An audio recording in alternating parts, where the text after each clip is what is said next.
जय श्री कृष्ण। रक्षाबंधन 11 अगस्त को मनाया जाए या 12 अगस्त को, हर कोई इस बात को लेके एक भ्रम की स्थिति में है। तो हम आपका यहाँ भ्रम मिटा देंगे और हम शास्त्रों से वह श्लोक लेके आए हैं जो डाउट एकदम क्लियर कर देंगे कि 11 अगस्त को मनानी चाहिए या 12 अगस्त को मनानी चाहिए। और हम ये जो श्लोक लेके आए हैं ये निर्णय सिंधु और धर्म सिंधु जैसे बड़े ग्रंथों से लेके आए हैं, तो किसी तरह की कोई संशय की स्थिति ही नहीं रहेगी। तो अब कंफ्यूजन क्यों क्रिएट हो रहा है, पहले आप इस बात को समझें। 11 अगस्त को पूर्णिमा तिथि शुरू हो रही है सुबह 10:38 पर, और रक्षाबंधन कब मनाया जाता है कि जब पूर्णिमा तिथि हो तब रक्षाबंधन मनाना चाहिए।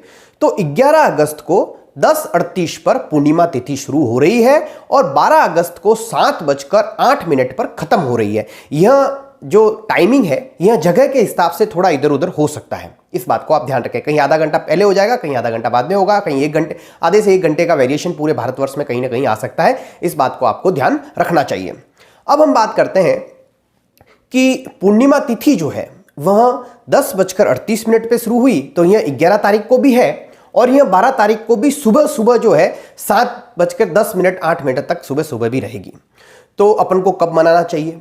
और इसके अंदर एक चीज और जो सबसे बड़ा कंफ्यूजन क्रिएट करने के लिए आई है वह यह है कि 10:38 से ही भद्रा शुरू हो जाएगी 11 अगस्त को, जो रात को लगभग 8:30 पौने 9 बजे तक रहेगी।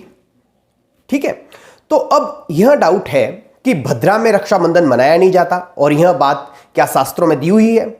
तो शास्त्रों में अगर दी हुई है तो कौन सा श्लोक है, तो वह भी हम आपको बताएंगे। तो शास्त्रों में जो श्लोक दिया हुआ है वह इस तरह से है, भद्राया द्वे न कर्तव्ये श्रावणी फाल्गुनी तथा श्रावणी नृपंती हंति ग्रामम दहति फाल्गुनी इति संग्रोहते। तो आपने यह श्लोक देखा, इस श्लोक को हमने आधा लिया अभी। इस श्लोक में क्लियर दिया हुआ है कि कभी भी जो है भद्रा के अंदर जो है हमें जो है वह रक्षाबंधन नहीं मनाना चाहिए। ये क्लियर हो गया कि भद्रा के अंदर अपन को नहीं मनाना है। तो यह क्लियर चीज कर दी इस श्लोक ने कि भद्रा में हमें नहीं मनाना है। तो मतलब कि 11 अगस्त की रात 8:30 पौने 9 बजे तक या 9 बजे तक आप यह मान के चलिए कि आपको रक्षाबंधन नहीं मनाना चाहिए, भद्रा में नहीं मनाया जाता। क्लियर हो गया पहला डाउट। तो 11 अगस्त की रात के 9 बजे तक आपको नहीं मनाना है, यह मना नहीं सकते। अब क्या 9 बजे के बाद में मना सकते हैं? क्या रात को रक्षाबंधन मनाया जा सकता है? तो इसी के अंदर एक श्लोक और है, उसे सुनिए आप। तत्स्तवे तु रात्रिवपि तदंते कुर्यादिति निर्णया मर्ते।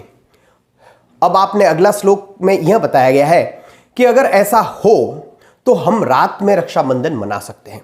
तो क्लियर हो गया एक डाउट कि हाँ भाई, रात को रक्षाबंधन मनाया जा सकता है। तो रात को 9 बजे के बाद में रक्षाबंधन जो है आप मना सकते हैं। 11 अगस्त की रात को 9 बजे के बाद रक्षाबंधन को मनाया जा सकता है। और यह निर्णय सिंधु जो बुक है वहां से ये श्लोक लिए गए हैं। तो इसका मतलब यह है कि भद्रा में नहीं मनाना है, और फिर अपन को कब मना सकते हैं? भद्रा के बाद में रात को रक्षाबंधन मनाया जा सकता है 11 तारीख की रात को। अब दूसरा प्रश्न आया, क्या 12 तारीख को रक्षाबंधन मनाया जा सकता है? क्योंकि 12 तारीख को भी पूर्णिमा तिथि है सुबह 7:10 तक, और तो क्या अब उसके लिए भी हमें एक श्लोक चाहिए जो यह बताए कि 12 तारीख को क्यों नहीं मनाया जा सकता। तो 12 तारीख के लिए श्लोक यह है कि अथ रक्षाबंधन मस्यामेव पूर्णिमायाम भद्रारहित्याम त्रिमूर्धिता को द व्यापिना प्यारे प्रदोषे वा कार्यम उदयत्री मृत्यु न्युत्वे पूर्वे गुरुभद्रा रहिते प्रदोषादि काले कार्यम। तो इस श्लोक में यह बताया गया है कि अगर उदयमान तिथि लेनी चाहिए, लेकिन उदयमान तिथि अगर अपन इसकी लेते हैं तो कम से कम 3 मुहूर्त तक वह तिथि रहनी चाहिए। तो यहां तो 3 मुहूर्त तक रह ही नहीं रही, सुबह केवल 7:10 तक ही है, 3 मुहूर्त तक तो है ही नहीं पूर्णिमा तिथि। तो अब क्या हुआ? तो इसका इस श्लोक में यह भी कहा गया है कि अगर ऐसा हो जाए तो हमें प्रदोष काल में जो अगला दिन था उसमें मना देनी चाहिए। तो इस श्लोक से भी क्लियर हो गया कि 12 तारीख को जो है 3 मुहूर्त तक नहीं है, सुबह 7:10 तक ही है। तो इस वजह से हमें जो है 12 तारीख को रक्षाबंधन नहीं मनाना चाहिए, और 11 तारीख को जो है भद्रा रहित जो है वो 9 बजे के बाद में शुरू होगा। तो 9 बजे के बाद में हमें रक्षाबंधन मनाना चाहिए।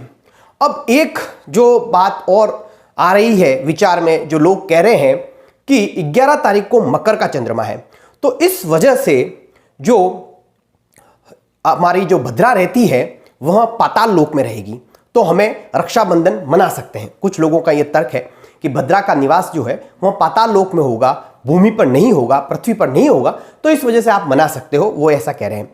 लेकिन हमें यह याद रखना चाहिए कि रक्षाबंधन की शुरुआत कैसे हुई।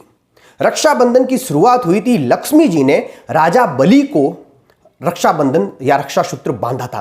तो लक्ष्मी जी कहाँ का निवास स्थान है? लक्ष्मी जी का स्वर्ग का, राजा बलि का पाताल में भी था राज। तो हमें तीनों लोक को देखना चाहिए कि भाई भूमि पर, पृथ्वी पर, स्वर्ग पर और पाताल में, तीनों लोगों का देखना चाहिए, क्योंकि यह त्योहार है जो तीनों लोकों में मनाया जाता है। इसकी जो कहानी की जो शुरुआत हुई है वह भी तीनों लोकों से हुई है। और वो रक्षा सूत्र का जो श्लोक आता है जब अपन रक्षाबंधन बांधते हैं, वह श्लोक क्या है? येन बद्धो बलि राजा दानवेंद्रो महाबल तेन तवामु बंधनामी रक्षे माचल माचल। तो जब हम रक्षा सूत्र बांधते हैं तब भी यही सूत्र, यही जो रक्षा मंत्र है, इसको जाप करते हुए बांधते हैं। तो इस वजह से मेरा यह मानना रहेगा, और शास्त्रों का भी यही प्रमाण है, कि 11 अगस्त की रात को 9 बजे के बाद में हमें रक्षाबंधन मनाना चाहिए। यही शास्त्रोक्त है और शास्त्रों के प्रमाण के साथ है। तो अब आप इसमें किसी तरह का कंफ्यूजन नहीं रखें और आनंद के साथ में, बिना किसी कंफ्यूजन के साथ में, बिना किसी संशय के साथ में 11 अगस्त की रात को 9 बजे के बाद में अपनी बहन से रक्षा सूत्र जरूर बंधवाएं। जय श्री कृष्ण।